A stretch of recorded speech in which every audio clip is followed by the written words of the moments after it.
Gran Ciudad. Análisis serio sobre los hechos más importantes que ocurren en nuestra región. Entrevistas con los protagonistas de la noticia, informes especiales y crónicas basadas en la investigación diaria. Gran Ciudad es dirigido por el periodista Juan Carlos Hurtado. Gran Ciudad, ciudad.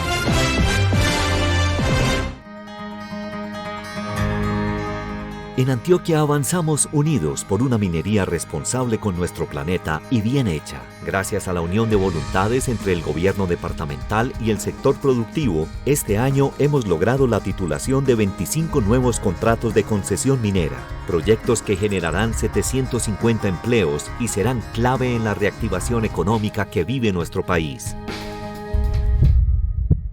Unidos, Gobernación de Antioquia.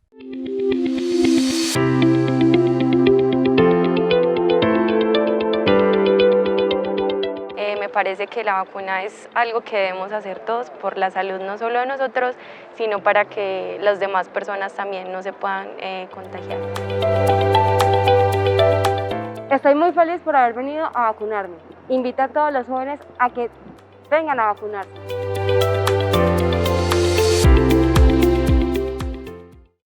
En el área metropolitana del Valle de Aburrá, nos motivan las personas que trabajan como Antonio, esos que se levantan primero que el sol para mejorar la movilidad de nuestro territorio y construir un futuro sostenible.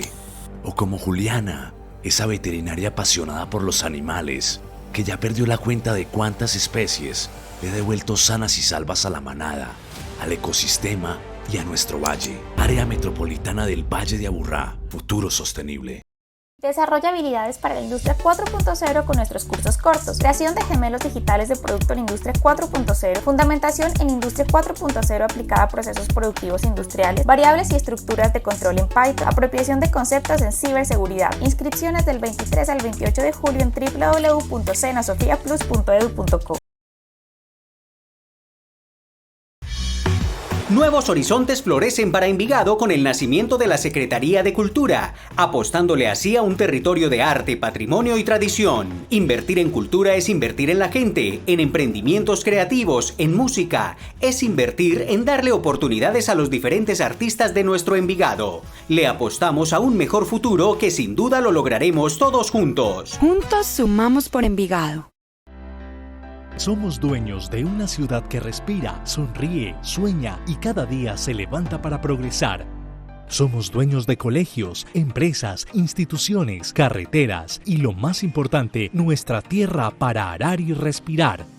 Con el control eficiente de los recursos públicos, Medellín es la que gana. Gracias por confiar en nosotros. Control eficiente, ciudad sostenible.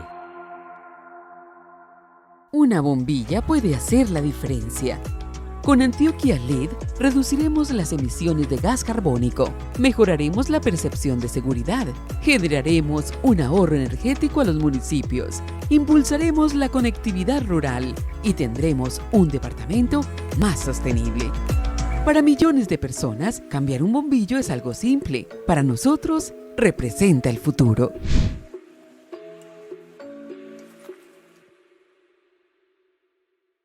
Listo.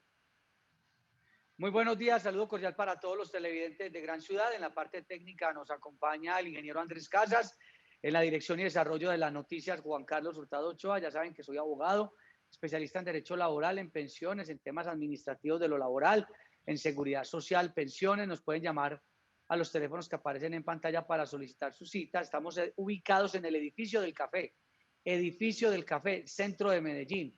También tenemos para la recepción de documentación oficina en el municipio de Envigado. Ustedes nos llaman, piden la cita y estamos de 8 a 12 y de 1 a 5 de la tarde. Juliana Chavarría es nuestra asistente jurídica. El tema que vamos a tratar hoy es para resolver inquietudes sobre el tema herencial. ¿Cuándo se abre una sucesión? ¿Qué pasa cuando los herederos, algunos no quieren abrir la sucesión? ¿Qué pasa cuando el causante o el que hace el testamento quiere desheredar a alguno de sus hijos porque considera que no es digno para recibir la herencia? En fin. Todos estos temas los vamos a desarrollar hoy aquí en este consultorio jurídico, donde la idea también es orientar, porque la gente nos ha pedido, qué bueno volver a tratar el tema. Por eso a esta hora de la mañana tenemos la comunicación con el abogado experto en estos temas, ya ustedes lo conocen, Manuel Ballesteros Romero. Doctor Manuel, muy buenos días. Buenos días, doctor Juan Carlos. Saludos cordiales a usted y a los televidentes. Muy bien, doctor Manuel.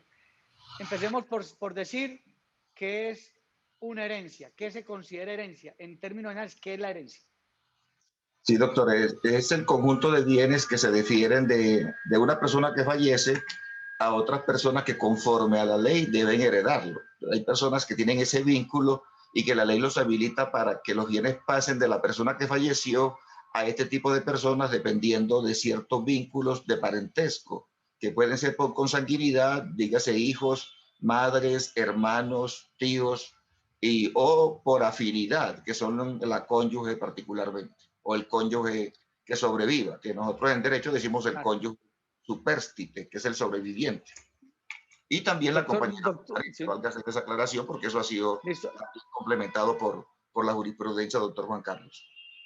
Cuando uno, doctor Manuel, está en la universidad, a uno le dicen que hay unos herederos rigurosos, otros no, y le hacen a uno como una figurita, una bolita, entonces le dicen quiénes tienen derecho a la herencia, también le hacen como una especie de cruz, donde le dicen hacia arriba, hacia abajo y hacia los lados son los herederos. Resumámoslo de manera sencilla, quiénes son esos herederos rigurosos y de ahí para adelante cómo es el cuento, para que cuando alguien fallezca, familiares, amigos y posibles herederos sepan en qué condiciones se encuentran frente al tema. Perfecto, doctor Juan Carlos, pero hagamos una aclaración y es que esta clasificación solo opera para Colombia.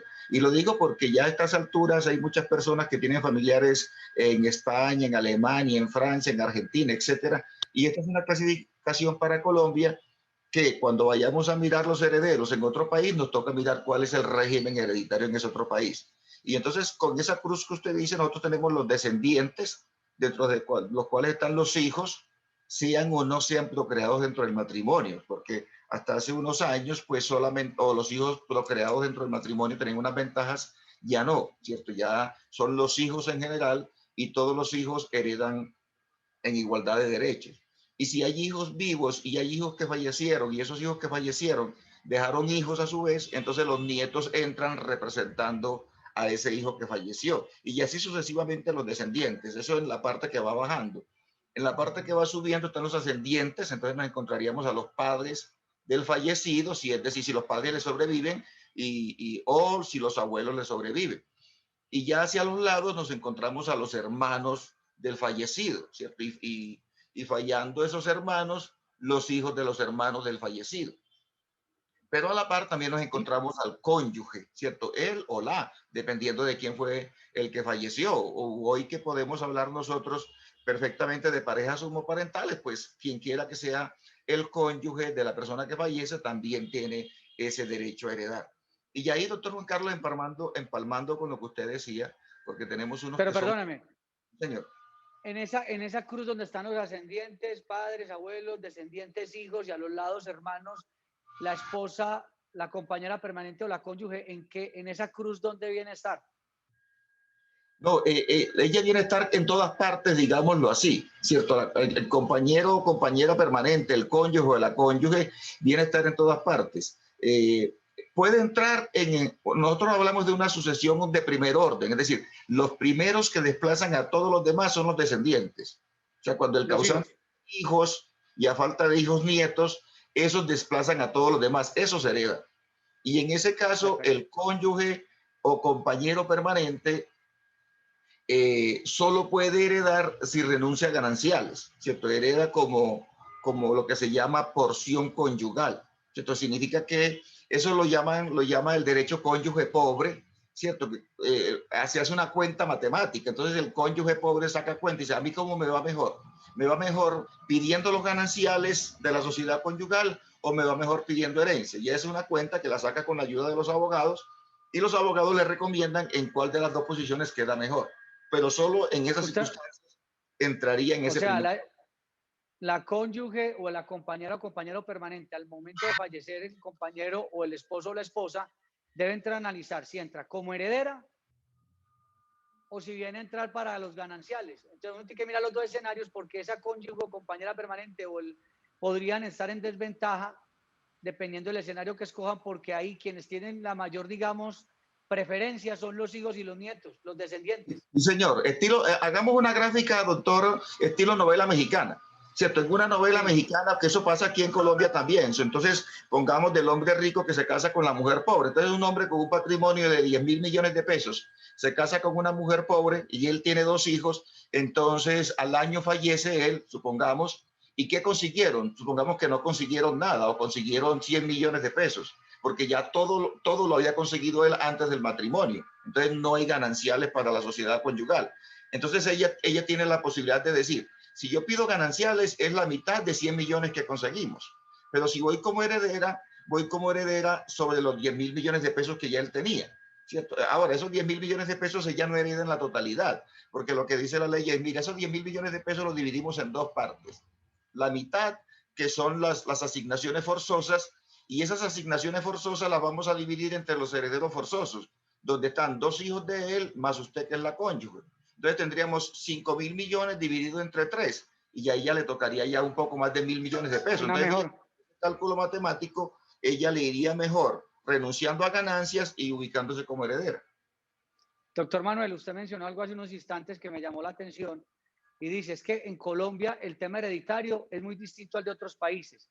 Pero entonces cuando usted menciona que así en Colombia, como los herederos son los ascendientes, padres, abuelos, descendientes, los hijos, nietos, y hacia los lados hermanos y la cónyuge o la compañera está en muchos escenarios, supongamos, a ver, eso aplica si está por fuera del país para el heredero o para quien fallece y deja la herencia. ¿A quién se le genera la dificultad cuando está por fuera del país? ¿A quien fallece por fuera del país o a quien está por fuera del país y tiene condición de heredero? No, esa parte, doctor Juan Carlos, la ley colombiana la maneja exactamente para todos cuando los bienes están en Colombia, ¿cierto? Porque yo ahí no hice una aclaración. Y es cuando los bienes están en Colombia, eso no cambia, eso sigue siendo el mismo régimen.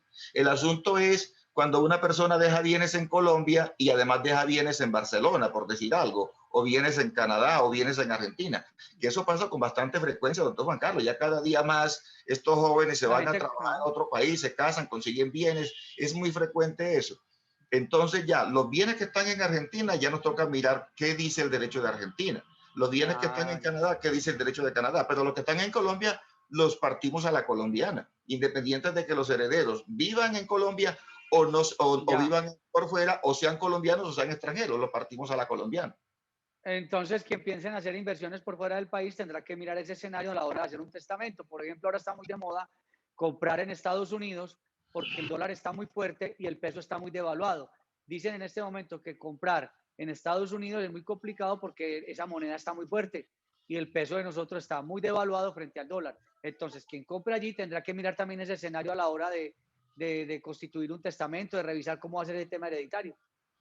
Claro, doctor Juan Carlos, y no solamente a la hora de hacer el testamento, sino fíjese usted a la hora de casarse, ¿cierto? A la hora de hacerla, y me perdona que me le salga del tema que usted me propone. No, hágale. Contraer el matrimonio, a la hora de fijar la sociedad conyugal, eso puede afectar, porque hay países donde, por ejemplo, todo lo que consigue el hombre es del hombre y todo lo que consiga la mujer es de la mujer. O hay países donde todo lo que se consiga es del hombre, ¿cierto? Estos países, por ejemplo, del Magreb, ¿cierto? Que tienen vinculados, por ejemplo, con las religiones islámicas, las reglas generales que lo que consigan todos es del hombre. Entonces, son asuntos que siempre hay que considerar, porque claro, la señorita se enamora pues de este protagonista de novela, ¿cierto? Que salen ahora que están de moda las novelas turcas y que salen estos personajes todos idílicos y se consigue el hombre que se parece y no se da cuenta cuál es el régimen patrimonial al que se está sometiendo. De lo que está montando. Exactamente. No saben la que se está montando. También hay que buscar entonces allí, o sea, para casarse por fuera del país hay que revisar con quién, cómo y dónde y cómo es la cosa. Doctor Manuel. Sí, señor, y por eso es que es tan importante, doctor Juan Carlos, y que la ley establece que debe estar acompañada de un abogado. Ahora, el abogado no es para que firme, ¿cierto? Porque si fuera para que firmes, estaríamos frente a un analfabeto que no sabe firmar y el abogado que firma. El abogado es para que, conociendo el derecho internacional, brinde las asesorías del caso. Y esto pues parecería como desfasado, pero hoy, doctor Juan Carlos, aquí hay un montón de parejas conociéndose a través de redes sociales en general y celebrando matrimonio, ¿cierto? Y haciendo cantidad de relaciones por fuera, no solamente de matrimonio, sino volviendo al tema que usted propone de sucesiones y herencias, personas que están trabajando. A mí me llaman con mucha frecuencia personas que fallecieron en Argentina, que murieron en México, que se casaron en Canadá, etcétera, etcétera, y que dejan bienes y que uno les plantea la solución, que no es algo del otro mundo, pero que hay que resolver los problemas consultando el régimen jurídico donde la persona se encuentra. Hay colombianos en todas partes, ¿cierto? Y en España, Estados Unidos, Canadá hay muchísimo, y en Sudamérica ni se diga. Doctor Manuel, sí, señor. Cuando la persona que tiene el patrimonio o no tiene el patrimonio fallece, los herederos podrían en principio decir, vea, no hagamos ninguna sucesión. Vea, mi papá dejó este carro, dejó esta casa, dejó esto, vamos a repartirlo. Todos de acuerdo, se ponen y lo reparten. Para hacer eso necesitarán ir a hacer una sucesión, bien sea por vía notaría o por vía demanda cuando alguno no está de acuerdo. ¿Qué pasa cuando se reparten los bienes de manera así conciliada? Ellos mismos dicen, no, coja usted esto, coja lo otro. ¿Qué riesgo se corre? Hablemos de esa primera parte y después hablamos ya del deber ser. Claro, eso se hace, doctor Juan Carlos, y se hace con muchísima frecuencia. Uno como abogado a veces se lo plantea desde el punto de vista práctico a los herederos, pues cuando hay cierta claridad, cuando hay transparencia en eso y los bienes, por ejemplo, no son bienes sometidos a registro.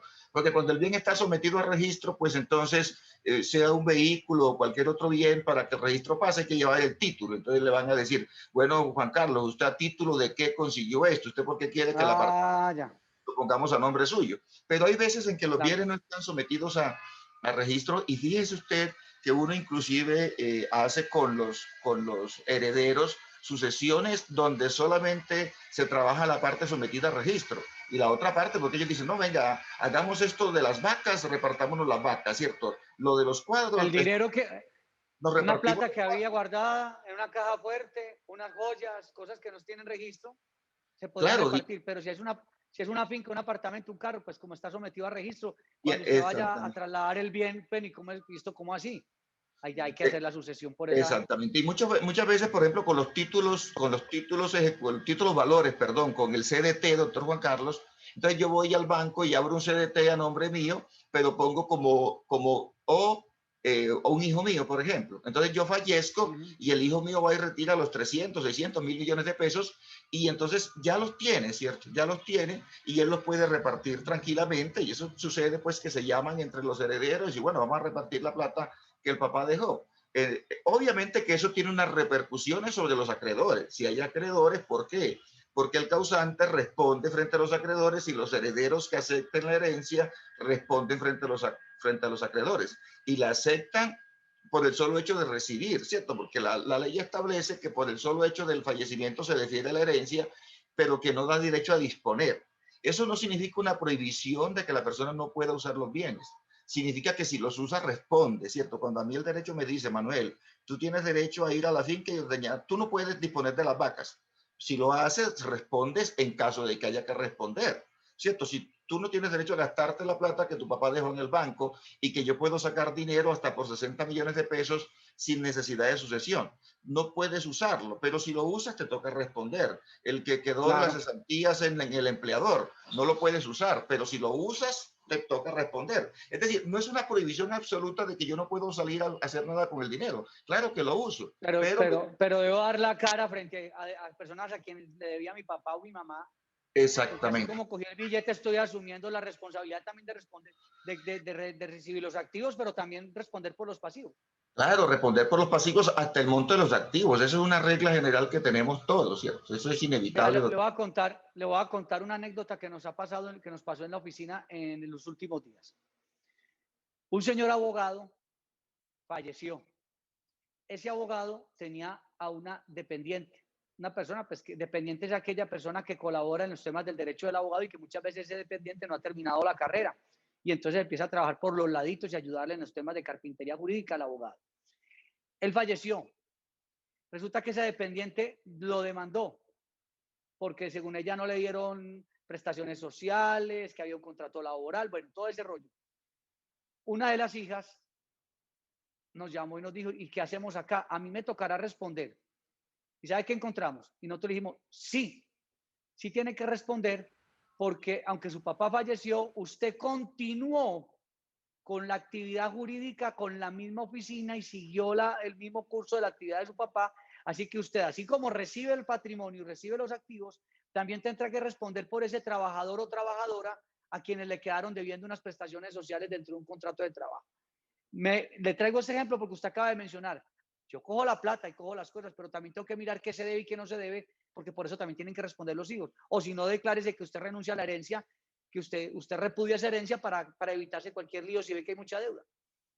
Claro, doctor Juan Carlos, y usted toca un tema ahí bien interesante que se mezcla con lo que tiene que ver con el derecho mercantil y es la continuidad con la actividad. ¿Cierto? Continúa con la actividad. Y me salgo un poco del tema, pero yo creo que es de interés para los televidentes suyos, porque recuerdo en una oportunidad que un señor en Girardota compró una tienda, ¿cierto? Un establecimiento de comercio que era una tienda, una cosita pequeña, y resulta que esa tienda tenía una trabajadora de 20 años. Una trabajadora de 20 años y él compró la tienda. Él no sabía que con la tienda se estaba llevando el pasivo laboral de la trabajadora por la actividad. Ajá. Pero es que el pasivo vale más que lo que compré, señor, pero la ley establece que usted se lleva todo eso por la actividad, porque es que una cosa es el establecimiento, otra cosa es el inventario y la actividad es diferente. Y entonces en lo que usted está contando sucede exactamente eso. Yo le contaba en una oportunidad, el mismo caso que usted me está contando, un abogado también que tuvo un accidente cerebrovascular y que lo dejó imposibilitado y entonces la hija siguió con el negocio, llamó a otros abogados y a mí me dijeron, podemos hacer esto. Hombre, sería triste que la actividad y que la clientela que él tiene se perdiera. Sería triste eso y es bueno que ustedes continúen, pero no pierdan de vista que ustedes continúan con la actividad de él. ¿Cierto? Continúan en representación de él y que esa actividad implica que asumen los activos, pero también los pasivos derivados de la actividad. Y eso es una discusión que no hay forma de ganarla, ¿cierto? Salvo pues que la gente ya acuda a mañas o a cosas. Pero entonces el señor de la tienda de Girardota, quien tenía una empleada, quien compró una tienda con una empleada que ya tenía 20 años de estar allí, ¿eso en qué terminó? ¿Le siguió dando trabajo o qué? No, él la despidió, ¿cierto? Él la despidió después ya, porque ella siguió yendo, ya mantuvo la continuidad, él la despidió y nosotros le expresamos todo la tabla de la ley. Mire, esta es la tabla de la ley. O sea, la tabla de la ley significaba que la señora era dueña del Ventorro, porque es una tienda pequeña, y además era dueña del carro de él, y además era dueña del apartamento de él, porque es que el pasivo que tenía era un pasivo muy grande, ¿cierto? Y él no sacó cuenta de todo eso. Obviamente, doctor Juan Carlos, pues que uno hace morigeraciones y aunque el derecho laboral dice que hay cosas que no son renunciables, etcétera, pues nos sentamos con la trabajadora y se hizo una transacción más en equidad, pues que en derecho propiamente, porque ya uno se mete pues como en lo que es la buena fe del señor, ¿cierto? Hicimos una negociación, pero el panorama es oscuro y a veces cuando las personas no quieren negociar porque se llenan de ciertas razones de orgullo, digámoslo así, o de creer que eso es lo que se les pasa por la mente y hay unas normas escritas que son a veces bastante. Doctor Manuel. Señor. Y esa señora, haciendo una cuenta pues así de rapidez, si lleva 20 años y un despido sin justa causa, la indemnización el primer año son 30 días y de ahí en adelante 20 días por año. Esa indemnización, si era sobre un salario mínimo, estamos hablando de más de 100 millones de pesos a hoy. Y póngale usted que esa tienda le ha costado 20 o 30 palos en ese momento. Entonces, no dan las cuentas. Es como cuando uno compra un carro. Sanción. Sí. Está bien. Si no además, sí, señor. Claro. Oiga, y entonces, no, eso es un billete. Buen punto. Y entonces, porque seguramente ni le pagaba seguridad social, muy probablemente. No le pagaban, claro. En esos 20 años. Sí. Y entonces, no le pagan, doctor Juan Carlos, porque yo tengo una muchacha que trabaja conmigo y que le tengo mucho afecto, la trato bien, la invito a mi casa, la invito a mi finca, ella me invita a comer los domingos, somos amigos y trabaja conmigo y no me friega para que la file de seguridad social en consideración de la amistad. Pero esa relación la tiene ella conmigo. Cuando usted es el que compra el bien, dice, venga Juan Carlos, pero es que usted no es tan querido conmigo como era Manuel. O sea, Manuel me invitaba, yo hacía parte de la casa, la señora de él me invitaba a comer juntos, íbamos a la finca, íbamos a todas partes. Era una relación de amistad, pero como usted, Juan Carlos, el asunto es diferente. O sea, usted tiene que entrar a cumplir. No, pero es que el problema es de Manuel. No, el problema es suyo. Ya yo le cobro a usted, señor Juan Carlos, y usted si considera, va y demanda a Manuel Ballesteros para que le pague. Pero ahí está para que usted me encuentre a mí, ¿sí me entiende? Y para que yo tenga con qué pagarle a usted lo que no le pagué a mi trabajadora durante 20 años. Son asuntos pues que hay que considerar y que operan tanto en la venta como en la sucesión y en cualquiera de estas formas cuando yo me suplanto, me pongo en el papel de la actividad del otro, no solamente de los bienes, porque es que los bienes como tal no generan esto, lo que genera esto es la actividad, y la actividad tiene un valor además adicional que a veces es complejo de medir, pero que los abogados tenemos pues nuestras reglas para llevarlas a los procesos, medirlas y probar, ¿cierto? O probar las consecuencias derivadas de la actividad, porque también se puede... En el tema herencial hay cosas que salen más caras. Entonces muchas veces es mejor decir, no, yo mejor renuncio a la herencia. Pues tienen que entrar a la hora, por eso es muy bueno la asesoría. Bueno, listo, entonces hay que analizar entonces, ¿qué estoy recibiendo? ¿Qué deudas había? ¿Qué actividad económica había del negocio? Porque esa actividad, si yo la continúo, me vuelvo responsable no solamente de las ganancias, sino también de las deudas. Usted dice, en algunos casos se puede repartir la herencia cuando no son activos o pasivos de registro, es decir, casas, apartamentos, carros con registro difícil, porque a la hora de usted hacer el traspaso le van a pedir, ven, ¿cómo así usted cómo hace el traspaso? ¿Dónde está la persona que va a traspasar? No, es que ya murió. Ah, no, pues sí cae la sucesión. Entonces ahí habrá la exigencia. ¿Qué pasa cuando algunos de los herederos dicen, no, es que yo me quedo en esta casa, yo no voy a hacer ninguna sucesión, hagan lo que quieran? ¿Cuánto tiempo tienen los herederos para aperturar una sucesión vía demanda? Y si eso prescribe o no prescribe o caduca, es decir, ¿cuánto tiempo tienen para presentar esa demanda o ese requerimiento? El tiempo, doctor Juan Carlos, debe ser el más próximo posible, ¿cierto? Siempre en una sucesión el tiempo para hacer la apertura de la sucesión es el más próximo posible, porque comienzan muchas veces a quedar herederos con bienes en control, ¿cierto? Inclusive con el apartamento. O sea, es muy frecuente encontrarse el heredero que queda con el apartamento, y eso significa que se queda con los frutos del apartamento y que después no rinde cuenta, ¿cierto?, del apartamento, y que mezcla las cosas. Mezclan las cosas porque dices que yo fui el que me hice cargo de mi mamá, de mi papá, ustedes no se hicieron cargo nunca. Ese es otro cuento. Ese es otro cuento. Es decir, si usted fue el mejor hijo, eso no lo vuelve mejor heredero, ¿cierto? Todos son herederos por igual. Y entonces si el hermanito mío, que fue el que se hizo cargo de mi mamá y de mi papá y de todo lo demás y sufrió y se gastó la plata con mi hermanito, se quiere quedar con el apartamento, yo le pido frutos y él me tiene que rendir frutos a mí. Ay, hermano, pero es que usted es injusto porque usted no le daba nada a mi papá y ahora me va a demandar a mí. Pues usted no me demandó a mí cuando podía, yo sí lo voy a demandar a usted ahora que puedo, ¿cierto? Y le pido rendición de cuenta porque son asuntos completamente diferentes. Y entonces, para evitar esos abusos, para evitar disgustos, mire, como regla general, los disgustos entre los familiares, porque esto genera disgustos, vienen por estas sucesiones que se dejan dormir en el tiempo, ¿cierto? Y eso comienza a generar rencillas. Y entonces, si vamos a tener un disgusto dentro de 5 años, alimentado por 5 años de espera, tengámoslo de una vez, pongamos las cuentas de presente, es más fácil buscar a los acreedores, buscar a los deudores, porque también hay momentos en que el padre, la persona al morir, perdón, deja deudores. Y entonces, supóngase claro, que yo soy el más cercano a mi papá, yo soy el que conozco las deudas, entonces yo voy y negocio con los deudores sotto voce, ¿cierto? Yo en voz baja voy y le digo, Juan Carlos, usted le debía a mi papá, págueme a mí, usted el otro que me le debía, págueme a mí. Entonces, el mejor momento para solucionar eso es de inmediato, porque a mí eso de ir y cobrarle a usted tal vez no se me ocurre en el corto plazo, posiblemente se me ocurra en el largo plazo. Cuando en el corto plazo llamamos a todos los hermanos o a todos los herederos y le decimos, bueno, ¿qué dejó el papá? ¿Qué deudas? Manuel, usted sabe qué deudas tenía. Juan Carlos, usted sabe qué deudas tenía. En ese momento no estamos predispuestos y estamos más prestos a entregar la información completa y hacer una sucesión más idónea. Ya después yo comienzo a legitimar mis títulos, comienzo a decir que era que mi papá me debía, comienzo a decir, porque si hay cosas que pasan, doctor Juan Carlos, son las deudas que le aparecen a los difuntos, ¿cierto? Eso es muy frecuente. En estos momentos estamos por ahí con un señor que todo lo llevaba en regla y apareció otro que le debía y dice, no, pero es que la vida también me debía en contra 800 millones de pesos. Entonces, claro, comienzan y son capaces de conseguirse los testigos para probar los 800 millones de pesos. Ahora, que uno gane eso, sí, se lo puede ganar, pero es el lío que se arma del debate de tener que entrar a probar lo que debió haber quedado probado de manera fehaciente desde el primer momento. E insistir ahí, doctor Juan Carlos, en las personas, pues que nosotros no tenemos la vida comprada, ¿cierto? Y que es muy importante organizar bien, mantener organizados nuestros bienes, mantener la información adecuada para que las personas que están con nosotros pues tengan acceso a esa información. A veces uno por andar con las infidelidades, por andar con un montón de cosas, tiene el teléfono celular con una cantidad de bloqueos que los amigos pueden saber desbloquearlo, pero la cónyuge y los hijos no. Cierto que el correo electrónico en la oficina la secretaria me lo sabe desbloquear, pero la cónyuge no. Entonces yo fallezco y es como si esa plata se perdiera, ¿cierto? Pasa como... Pero le cuento... Que falleció en estos días, claro, y se perdieron los 700 millones de dólares en Bitcoin.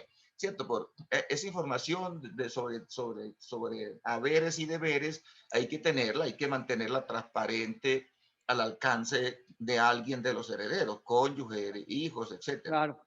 Le cuento, doctor Manuel, que dentro de la anécdota caso que estamos llevando, esa persona que era dependiente, imagínense que terminó, como las hijas no tenían el control del señor, de los negocios, la dependiente terminó arrendando el parqueadero del señor. Se tomó la oficina, cogió recursos que no eran de ella, hacía las veces ¿cómo es que dice? Dueño y señor. Ya sí, muy señor de la oficina. Y ahí ese otro lío, por lo que usted dice. Los hijos no tenían control. Entonces, claro, ahora que están empezando a revisar todo eso, y un enredo gigante. La pelada los demandó por temas laborales. La tuvieron que denunciar en fiscalía porque además se llevó varias cosas de la oficina. Arrendó un parqueadero y le cogió la plata para ella. Retiró una plata para ella, mejor dicho. No, eso... Hay que estar pendiente. Con las empresas pasa mucho eso, doctor Juan Carlos. Ahora en este momento de pandemia, que me han fallecido varios clientes, pues yo trabajo con esa parte empresarial, asesorando empresas, y hemos tenido enredos, porque a pesar de que las empresas llevan esa contabilidad, hay muchos negocios que se van haciendo de boca momentáneamente, ¿cierto? Que un préstamo a un trabajador, que por allá a un proveedor se le hizo un anticipo, que a otro se le hizo, y esa plática no aparece. Después alguien dice, pues es que él le entregó 30 millones de pesos a un proveedor, pero es que aquí teníamos, pero es que esta factura se pagó, y resulta que esos documentos no van quedando claros en ninguna parte, y viene el lío para probar eso, pero viene también el otro enredo, que es el enredo con la actividad, porque usted queda dependiendo de esos asistentes que tenía el empresario, por ejemplo, un pequeño empresario, y el cónyuge, la cónyuge, los hijos nunca fueron al establecimiento, no saben cómo se compra, cómo se vende, cómo se negocia, ¿cierto? Y a nosotros aquí nos tocó ver quebrar una empresa bastante importante, icónica en Medellín, que se la entregaron a los herederos, fueron, la pelearon, se ganaron la empresa y a los 2 años la empresa la habían acabado. Y no porque tuvieran mala fe, ¿cierto? No porque fueran despilfarradores, sino porque si usted no conoce la actividad, eso se pierde, porque es un asunto, claro, insistimos en lo que usted dice, de la actividad, ¿cierto? El manejo de la actividad, el conocimiento de la actividad. Y por eso uno debe saber no solamente dejar los bienes, los activos, sino ese control de la actividad y quiénes son las personas de confianza que van a estar al frente de la actividad. Doctor Manuel, ¿cuál es el mayor problema con el tema de las herencias? O sea, como unos tipsitos que uno diga, no haga esto, haga esto. Vea, doctor Juan Carlos, aquí se presenta, y aquí en Antioquia se presenta mucho, y yo desde siempre pues le he aconsejado a los clientes míos en sentido opuesto, y es lo que llaman simulación, que la hacen de buena fe, ¿cierto? El padre que comienza a poner los bienes en cabeza de los hijos, pero como compraventa. ¿Y por qué hace la simulación? Pues hay varios tipos de simulación que se hacen. Unos se hacen de mala fe, es cierto, el que hace un cónyuge para defraudar al otro, el que hace un deudor para no pagarle a un acreedor, pero hay unas que se hacen que es cuando el padre pone los bienes en cabeza de los hijos de manera gratuita, pero la escritura que hace no es una escritura de donación, sino que es una escritura de compraventa. Eso es un problema, ¿cierto? Eso genera problemas al hijo. ¿Por qué hacerla como donación y no como compraventa? Porque cuando se habla de simulación, quien se ve afectado va a decir, demuéstreme que ese hijo pagó por ese bien. Y ahí es donde se cae todo, porque no va a haber una consignación, no va a haber ninguna manera de probar. Entonces, ¿por qué mejor la donación que la compraventa cuando el ánimo es darle esos bienes a los hijos, pero como ellos no tienen dinero, pues no se va a poder demostrar que hubo realmente una venta? Exacto, pero por eso es, doctor Juan Carlos, porque hay una institución para cada cosa, ¿cierto? Es decir, cuando yo lo que quiero es celebrar matrimonio, pues el matrimonio, ¿cierto? Y cuando lo que quiero es una aventura, pues la institución es otra. Si yo lo que quiero vender, entonces a mí mi hijo me tiene que pagar. Y si lo que quiero es donar, pues yo debo hacer una escritura de donación con el procedimiento propio de la donación. Pero yo pretender donar y pasar eso como una escritura de compraventa, estoy cometiendo unos errores gravísimos, además porque no tiene mayor costo tampoco donar. O sea, la gente le tiene miedo a donar y ahí entramos nosotros los abogados. Por eso, pero ¿por qué no hacemos donación? ¿Por qué como el temor? ¿Por Porque costos? los abogados no manejamos bien la donación, doctor Juan Carlos. ¿Cierto? Yo me quiero incluir aquí pues para no ser irrespetuosos como que los demás no. Es un asunto que se trabaja, es un asunto que es una institución jurídica que es menospreciada porque la gente cree que la donación es cuando yo le invito a usted un tinto, a un almuerzo, etcétera. Y resulta que no, que hay donaciones de grandes sumas de dinero, ¿cierto? Que se hacen de instituciones a instituciones con unas consecuencias jurídicas diversas y que no siempre la donación es gratuita, que hay donación onerosa, que hay donación remuneratoria. Y esta donación que se hace, por ejemplo, yo quiero beneficiar a una persona que me sirvió bien en la vida, que me acompañó, que me aconsejó, etcétera. Entonces yo le hago una donación, yo no finjo una venta. Pero esa donación debe ser ¿hasta qué monto? Porque no, la donación puede ser por cualquier monto, doctor Juan Carlos. Sí, pero ¿en qué caso el heredero puede repudiar, puede entrar a... bueno, sí. Vea, mi papá cómo fue y le donó todo el patrimonio al seminario tal y a nosotros los hijos los dejó por fuera. O sea, ¿hasta qué punto esa donación no puede ser cuando el padre dice, no es que a mí no me interesa darle nada a mis hijos, yo voy a darle toda una fundación? Claro, cuando hay herederos forzosos, doctor Juan Carlos, que eran los que hablábamos al inicio de la conversación con usted, cuando hay herederos forzosos, la donación no puede ser superior al 50% de los bienes. El 50%. Pero si no hay herederos forzosos, es decir, si mis herederos son mis hermanitos, yo a mis hermanitos les puedo dejar 0 pesos, 0 centavos. Es decir, yo prefiero a mi vecina hermosa que me cuida, que me saluda todas las mañanas, ¿cierto? Que me pone una canción que yo escucho y le dejo el 100% y a mis hermanitos les dejo 0 pesos. Puedo hacerlo perfectamente. Pero entonces, en vida, ¿qué puedo hacer yo distinto? Porque es que es importante decir que usted puede hacer que usted puede hacer un testamento, esa es una. Otra, usted en vida también dice, no, es que yo quiero dejar mis cosas arregladas ya, a mí no me interesa peleas. ¿Cuál sería una forma de dejar organizado el patrimonio? No, hay muchas. Es decir, el testamento es una, pero hay otras que me implican una delimitación a mí de mis cosas, por ejemplo, el usufructo. Pues es una figura bastante recomendada. Yo pues, mire, yo he contado por ahí en algunas oportunidades la anécdota del Joe Arroyo, que puso las canciones de él a nombre de la mamá, ¿cierto? Es decir, eran de él y las puso a nombre de la mamá. Entonces, el dueño es quien figura pues como titular. Resulta que él por hacer una gran obra majestuosa espiritual con la mamá, pero cuando la mamá muere, él piensa que él puede ir y recuperar las canciones. Y resulta que no puede recuperar las canciones, porque si son de la señora, si son de doña Adela, claro, entonces ya hay que repartirla entre los herederos y entre los acreedores de la señora. ¿Qué debió haber hecho el Joe Arroyo? Debió haberle entregado a la mamá las canciones en usufructo. ¿Cierto? Cuando yo tengo a mi mamá que entonces me dice, mi hijo, es que yo todo el tiempo toda mi vida quise tener una casa propia y me voy a morir sin tenerla, entonces yo digo, voy a comprarle la casa a mi mamá. Pero si yo le compro la casa a mi mamá y la pongo a nombre de mi mamá, entonces el hermanito que tengo, que es descuidado, que es descarriadito, que es el día que mi mamá fallezca, se va a quedar con parte de la casa, porque la vamos a repartir por iguales. Pero entonces, ¿cómo opera el usufructo? ¿Cómo opera? Es decir, si yo quisiera, por ejemplo, con mi hija tener un bien y dejarlo en usufructo, ¿cómo opera esa figura? Resumiendo, porque ya se acaba el tiempo. Sí, señor. Como para los televidentes, es como una palabra mágica donde la persona se vuelve dueño. Ese no es término preciso, pero la persona se vuelve dueño por el término del usufructo. Ese término puede ser 10 años, 20 años o vitalicio. Entonces yo digo, entrego en usufructo esta casa o esta finca de manera vitalicia a mi mamá, ¿cierto? Que mi mamá de nombre tal. Y eso significa que mi mamá va a ser señora y dueña de esa casa hasta que muera. Y cuando ella muera, yo me recupero el dominio pleno sobre ese bien, sobre esa casa, sobre esa finca, porque yo puedo darle a mi mamá una casa para que viva y 3 apartamentos para que viva de la renta, ¿cierto? Y yo al ella morir, yo recupero la totalidad de esos bienes. Entonces, fíjense que es una forma, pero también lo puedo yo hacer con mis bienes, doctor Juan Carlos. Entonces yo digo, conservo el usufructo. O sea, yo tengo una serie de hijos y tengo unos apartamentos, y yo quiero vivir de estos apartamentos, yo vivo de los apartamentos, vivo de los establecimientos. Entonces yo digo, yo conservo el usufructo de estos bienes, de todos, y le entrego la nuda propiedad a mi hijo Andrés, a mi hijo Martín, a mi hijo, Eso significa que yo voy a seguir comportándome como el único dueño mientras esté vivo.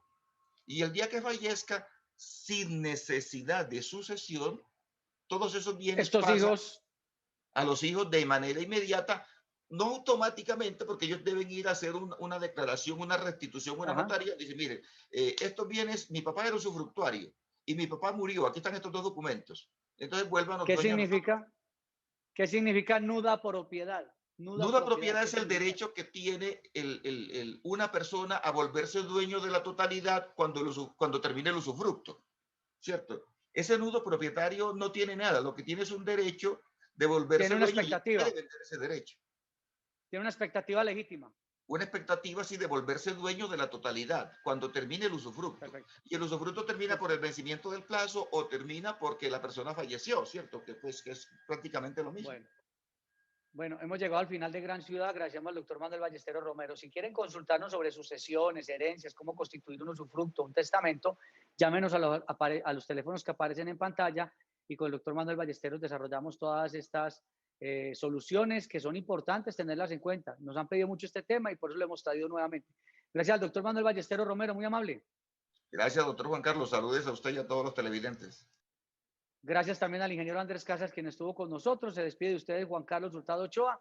Un abrazo para todos. Dios los bendiga.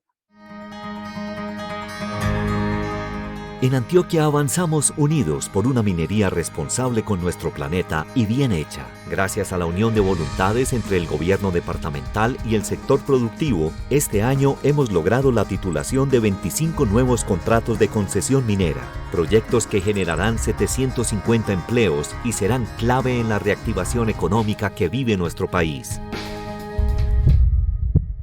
Unidos, Gobernación de Antioquia.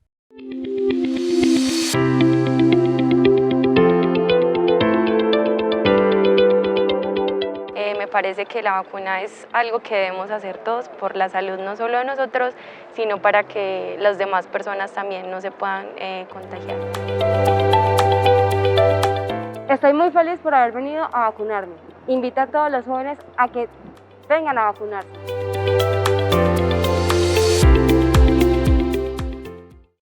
En el área metropolitana del Valle de Aburrá, nos motivan las personas que trabajan como Antonio, esos que se levantan primero que el sol para mejorar la movilidad de nuestro territorio y construir un futuro sostenible.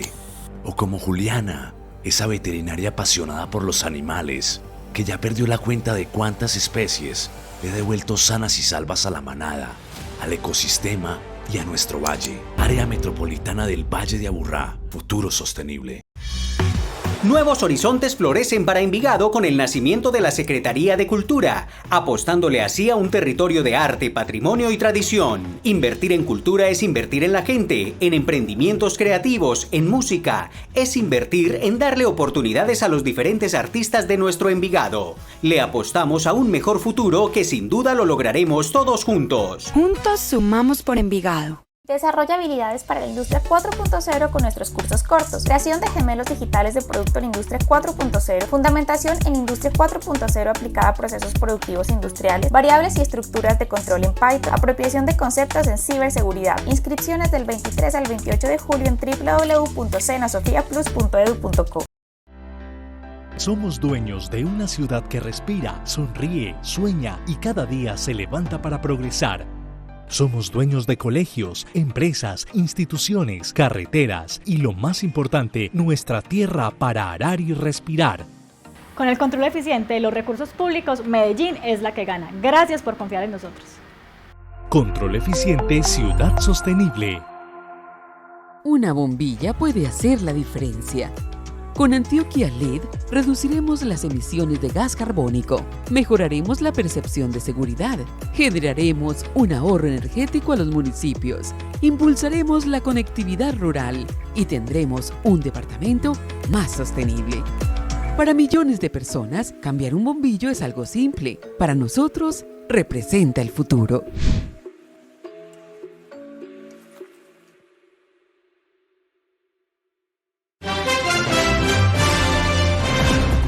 Gran Ciudad. Análisis serio sobre los hechos más importantes que ocurren en nuestra región. Entrevistas con los protagonistas de la noticia, informes especiales y crónicas basadas en la investigación diaria. Gran Ciudad es dirigido por el periodista Juan Carlos Hurtado. Gran Ciudad.